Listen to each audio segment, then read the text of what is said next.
The rumblings around the world because of tariffs is enormous.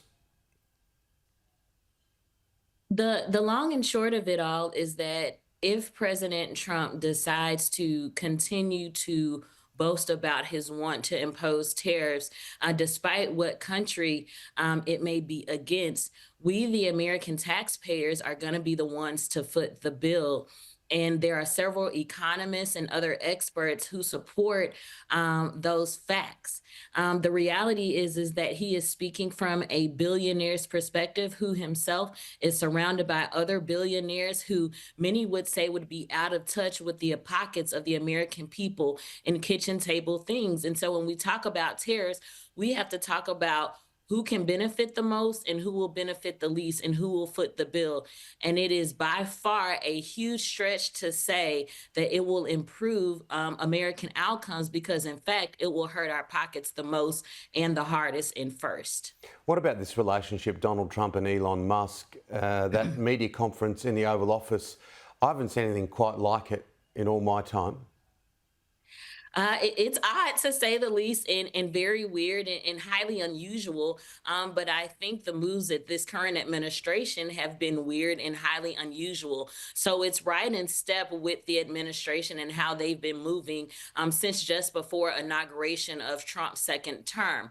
But what I think is even more eerie about it is the ego in that room, and that Elon Musk's ego far outweighs that of President Trump's. And I'm not sure that that's going to bode for President Trump too well for too long. We saw him get a bit agitated when Elon Musk was hanging around Mar-a-Lago too long, shortly after the election, but just before inaugural activities. And now we see he is still there. We're starting to question whether or not Elon Musk has a home or a country home of his own, or even an office, and when he does his own business to handle his own affairs, because it seems like he is more consumed with the affairs of the American people and that of President Donald Trump in a way that only benefits him and his other billionaire friends and not the American taxpayers.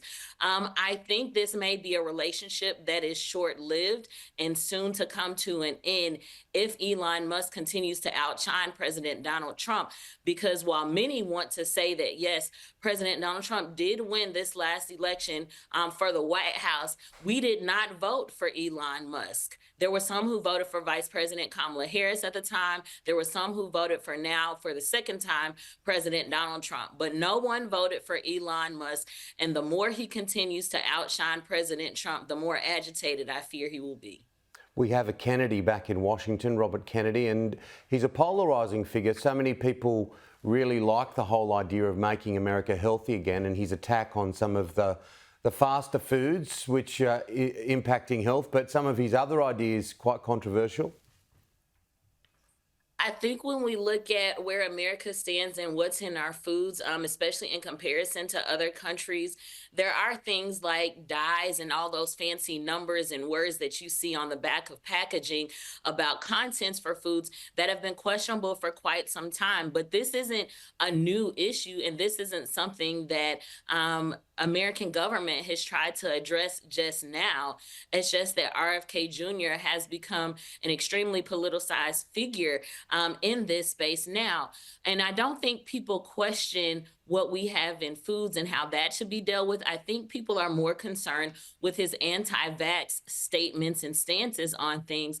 And while we know there have been several diseases and things that have been eradicated or are near eradication, to limit vaccines or in any way to suggest that they are not helpful to the American public, especially when we talk about school-age children who are also now living in multi-generational homes for a significant part of the population. Now we're talking about multiple generations and bringing back things that could be harmful, not just to one or two people, but to millions of people. And because he is in leadership now, people will look to him for guidance. And there's a certain air of responsibility that comes along with that.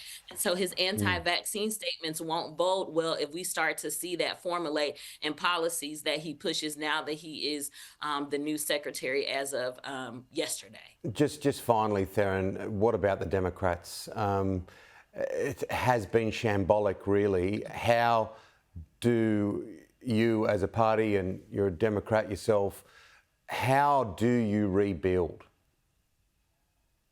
Well, we first rebuild by being honest. We have to be honest about what went right, and certainly by far what went wrong during not only the 2024 election cycle, but the 2022 midterms and every election cycle that precedes that, where we had significant losses or where we had flips from blue Yep. to red, or where things should have been maybe more purple, but have now consequentially leaned more red, especially after last November. We have to be honest about that. And so far, there have not been enough honest conversations. And honestly, there has to be a bit of finger pointing and blaming, because there are people that have been positioned and paid very well, who have been in those seats for decades, who have Mm. been in those leadership positions for decades, that are not serving the party, let alone the American public well. Yep. And if we want to get some wins in the midterms in 2026, and certainly if we want to win back the White Mm. House in 2028,